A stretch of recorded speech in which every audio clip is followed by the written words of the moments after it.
Hello friends, स्वागत है हमारे YouTube channel future exam with Mohit में। और दोस्तों, मेरा नाम मोहित कुमार और जैसा कि आप सभी जानते हैं, मैंने हिंदी की वीडियो चला रखी है जिसमें फायर बैच की शुरुआत हमने कर रखी है। और दोस्तों, एसएसजीडी के लिए हमने बैच चलाया हुआ है जो कि बहुत इंपॉर्टेंट बैच है आपके लिए।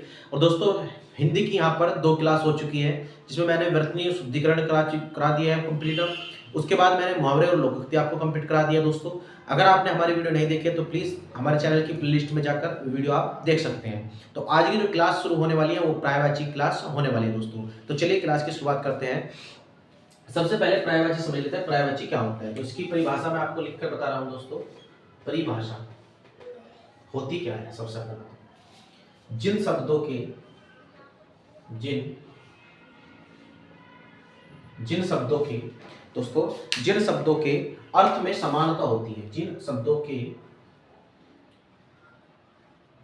अर्थ में समानता होती है, जिन शब्दों के अर्थ में समानता होती है उन्हें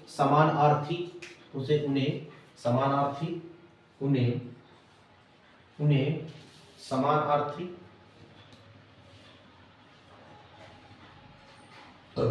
समानार्थी या पर्यायवाची शब्द, समानार्थक या फिर पर्यायवाची शब्द कहते हैं। समानार्थी या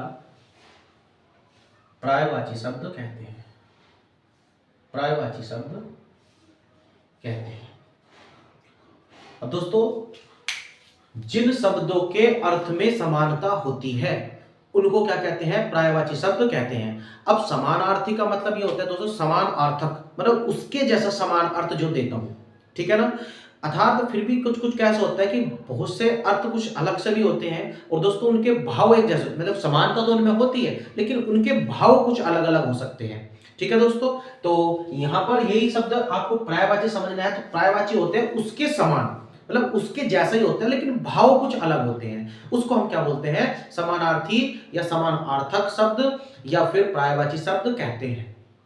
जिन शब्दों के अर्थ बिल्कुल समानता ही होते हैं, अर्थ बिल्कुल समान ही होते हैं लेकिन कभी कभी भाव भी उनके अलग हो जाते हैं, ठीक है ना। ठीक है चलो दोस्तों, आगे देख लेते हैं। फिर अब मैं आपको कुछ पर्यायवाची शब्द के तौर पर आपको समझाता हूं, ठीक है दोस्तों। पर्यायवाची शब्द देख लेते हैं। पर्यायवाची क्या है? देखिए, पर्यायवाची मतलब उसके समान अर्थ देता हूं। जैसे कि मैंने यहाँ पर लिखा हुआ है अरुण। अरुण का पर्यायवाची क्या लिखा? सूर्य, बिंबाफल, सिंदूर, लाल। अब देखिए, अरुण एक नाम भी है, दूसरा यहाँ पर सूर्य के समानार्थी भी है, मतलब एक तरीके से सूर्य के नाम भी है ये दोस्तों। और इन नामों के आधार पर ही हम पर्यायवाची को समझते हैं। पर्यायवाची ये होता है जो उसके समान अर्थ देता हूं, मतलब उसके जैसा अर्थ देता हूं। अब यहाँ पर देखिए, अरुण है, सूर्य, यानी अरुण का जो पर्यायवाची क्या बनेगा? सूर्य, बिंबाफल होता है, सिंदूर होता है, लाल होता है। मतलब देखिए, सूर्य लाल होता है, सिंदूर भी लाल होता है, तो उसी के आधार पर उनके अर्थ भी एक जैसे से होते हैं, उसके समान अर्थी होते हैं, ठीक है दोस्तों। चलिए आगे की बात करते हैं। अग्नि क्या होती है? एक तरीके से आग होती है जो जलाने का काम भी करती है। तो उसके आपके समानार्थी आपको क्या बनाने हैं? उसके समान आपको क्या बनाने हैं? उसकी समानता के जैसे क्या बनाना है? पर्यायवाची बनाने हैं। जैसे यहाँ पर अग्नि का क्या होता है? पावक भी, पावक माने भी क्या होता है? एक तरह से अग्नि होता है। अनल, ये इसके नाम है, इसके प्राय है। कृष्णाणु, दहन या आग, ये सब क्या है? इसके पर्यायवाची शब्द है। चलिए दोस्तों, अगले अंधकार। अंधकार का क्या हो जाएगा? तम, जहां पर अंधेरा होता है। अंधकार यानी अंधेरा, अंधकार मतलब उसके समान ही होना चाहिए, यानी अर्थ उसके समान ही निकलना चाहिए, उसको ये बोलते हैं पर्यायवाची शब्द। अब देखिए, अंधकार तम माने भी अंधेरा होता है और अंधेरा तो उसका खुद से ही पर्यायवाची बन गया। उसके बाद तिमिर भी एक तरह छिपने वाला, छिपने का जो समय होता है यानी अंधेरा ही हो जाता है, उसको बोलते हैं तिमिर या फिर अंधियारा या फिर तमस। ये सब ऐसे क्या है? पर्यायवाची शब्द है दोस्तों। चलिए आगे की बात करते हैं। अनाथ मतलब क्या होता है? देखिए, जो बिन माँ बाप का होता है। किसका होता है दोस्तों? बिन माँ बाप का होता है, जिसके माता पिता नहीं होते, तो उसको क्या बोलते हैं? बेसहारा या अनाथ की कैटेगरी में आ जाता है दोस्तों। तो अनाथ के पर्यायवाची क्या बनेंगे? बेसहारा, निराश्रित, यतीम, दीन या फिर नातहीन, ठीक है दोस्तों। ये इसके पर्यायवाची बन जाएंगे। अगला देखिए, वेरी मोस्ट इंपोर्टेंट, मैंने पर्यायवाची लिया है। जैसे कि आभूषण। आभूषण क्या होते हैं? आभूषण जो शरीर की सजावट के लिए पहने जाते हैं, जो कि लेडीज वगैरह पहनती है, ठीक है दोस्तों। चलिए आगे देख लेते हैं। जैसे कि इसका अलंकार, गहना, जेवर, भूषण, मंडल।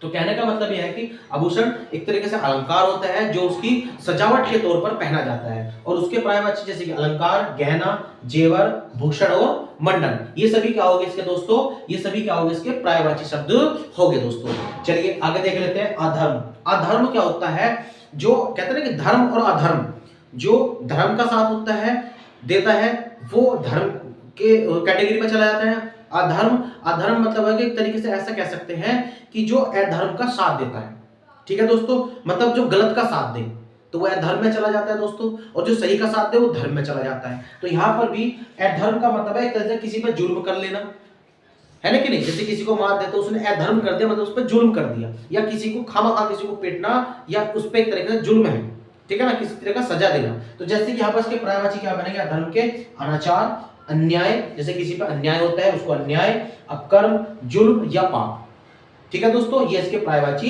बन गए। जैसे कि अगम्य है, अगम्य का पर्यायवाची क्या बनेगा, दस्तूर, मतलब अगम्य क्या होता है, एक तरीके से कठिन शब्द होता है, या यूं कह सकते हैं जो कठिनाई के तौर पर मिले।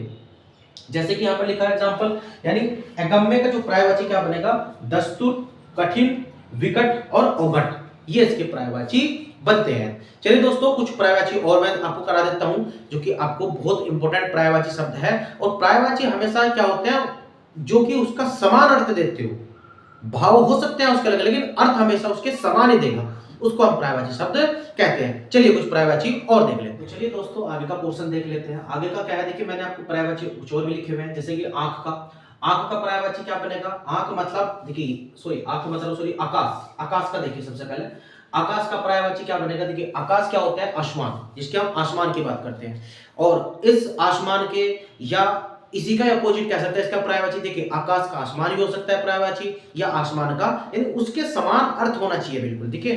तो जैसे कि हमने लिखा हुआ है आकाश, आकाश का व्योम है, व्योम पर्यायवाची शब्द होता है किसका, आकाश का। नभ होता है, गगन होता है, घो होता है, अंबर होता है, अंतरिक्ष होता है, और दोस्तों आसमान भी इसका ही पर्यायवाची शब्द है दोस्तों, ठीक है दोस्तों। आगे की बात करते हैं आंख।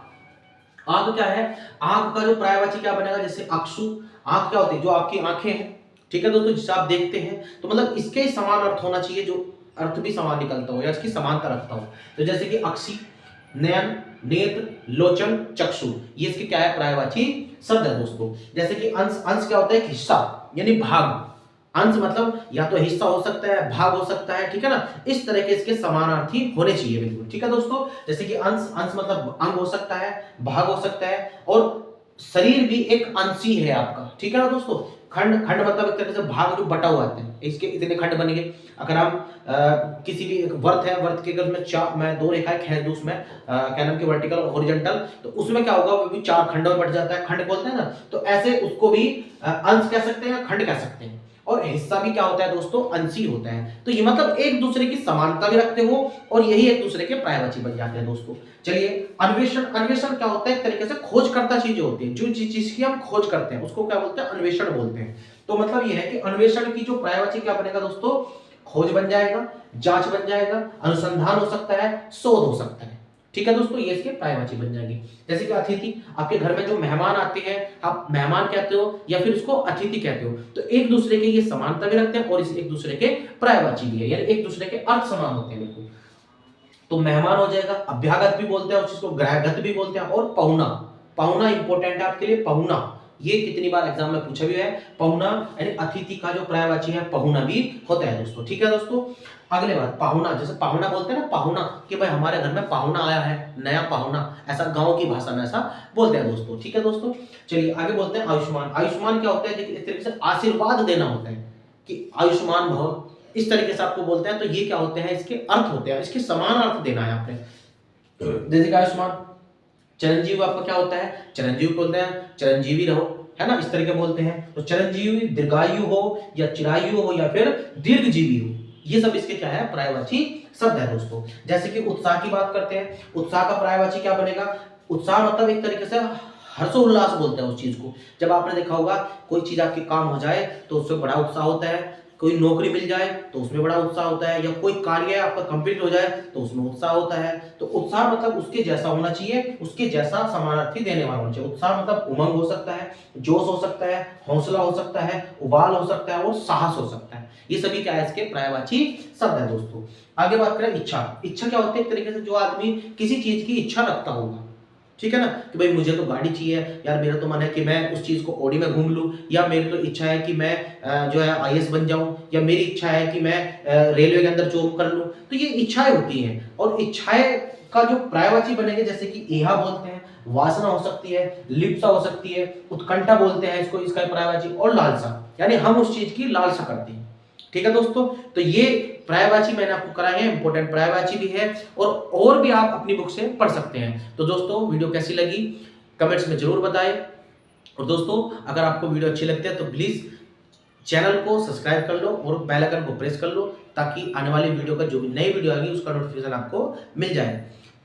और दोस्तों ये वीडियो ज़्यादा से ज़्यादा शेयर करिए, और ये एसएसजीडी के लिए आपके लिए बहुत ज़्यादा इंपॉर्टेंट रहेगी, और ये टॉपिक आपके एसएसजीडी में पूछे जाते हैं। तो जो कि कल क्लास आएगी वो आपकी क्लास आएगी दोस्तों आपकी जो है विपरीतार्थी पे, मतलब विलोम शब्द मैं आपको कराऊंगा, और बहुत अच्छी तरह मैं आपको समझाऊंगा। विलोम शब्द बड़े आसान होते हैं, कुछ नियम के आधार पर समझाए जाएंगे। तो प्लीज़ अगर आप हमारे चैनल पर नए हैं तो प्लीज़ चैनल को सब्सक्राइब कर ले और बेल आइकन को प्रेस कर ले, ताकि हमारे आने वाली वीडियो का नोटिफिकेशन आपको मिल जाए। Thank you.